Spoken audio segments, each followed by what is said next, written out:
Okay, so I've debated on whether or not I was gonna do this kind of like little update, but I'm gonna do it.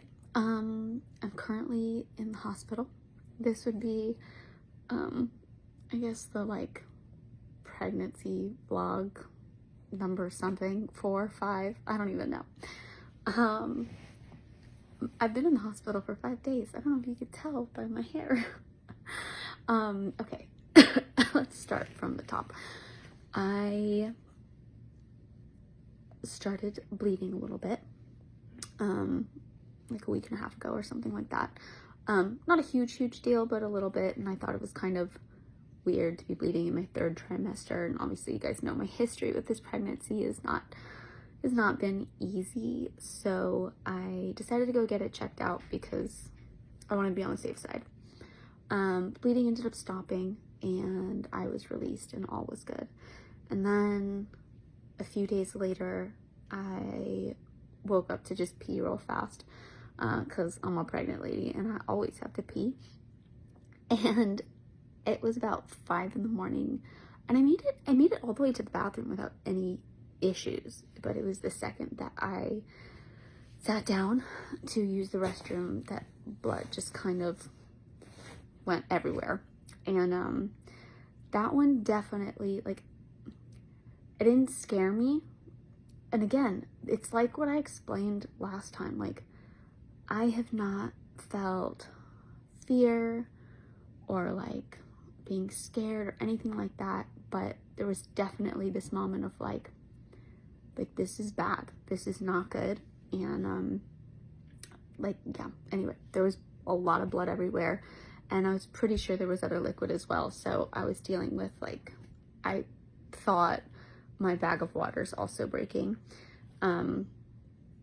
And I just kind of remember sitting there for a second and going, okay, like, what are we gonna do? And I'm like mom mode of going, okay, we have, it's like 5 in the morning. I gotta get all the kids in the car. I gotta wake Carlos up. We still have no furniture in this house. I still have nothing for the baby. I'm like thinking of all of these things all at the same time. But I'm like, I gotta get Carlos in here because I have to make sure this baby's okay. So I scream for Los, and I just say like, babe, I need you, like I really need you. And he like comes in. Obviously probably freaked him out a whole lot with everything that was happening. We raced to the hospital, and the one wild thing that was probably the hardest of all of this was little baby is like such a mover, loves just like jumping around in my tummy, and it was the first time that I couldn't get the baby to move at all. And that was definitely something that had me going, okay, like ultimately there's nothing I can do. This is all out of my control anyway. But I was just praying over my stomach and still like doing everything I could to just push baby to get like a little bit of that movement. And by the grace of God, on the drive over, baby finally started kicking and moving and squirming around. So I think it was just asleep. I think that's all that was happening there, but it was definitely very scary. Long story short, after a lot of time in the hospital and tests and, you know, bleeding calming down and everything and ruling out all the possibilities, it looks like I have had a, basically like a separation of my placenta from my uterus, not completely, a partial, and luckily it's kind of come to a place that can be maintained. But now it's just a matter of like, how long can we keep it like this? How long can I keep baby in my tummy? How long do I have to be in the hospital for? So if all goes well and I continue on this path, I will then be back to low risk. Right now I'm currently low risk, but if I continue to stay on this path, I stay low risk, I get to go home, have to take it crazy easy, which I already was, and that was kind of the hard thing, was for us, I was taking it very, very easy, and for this to happen, I was kind of like, why is this happening? Like, I'm not doing anything, I'm not picking up kids, I'm not moving furniture, I'm not like doing anything. So there isn't like a rhyme or reason. Also, my bag of waters did not break, so baby is super nestled with plenty of fluid and awesome in there. But I have to say, the only thing that makes sense in all of this, because there was a lot of liquid that came out. So like, it was not just blood. And if that was only blood, which I'm telling you, it wasn't just blood, it was an insane amount of blood. The fact that like my bag of waters is still intact and good and baby's good.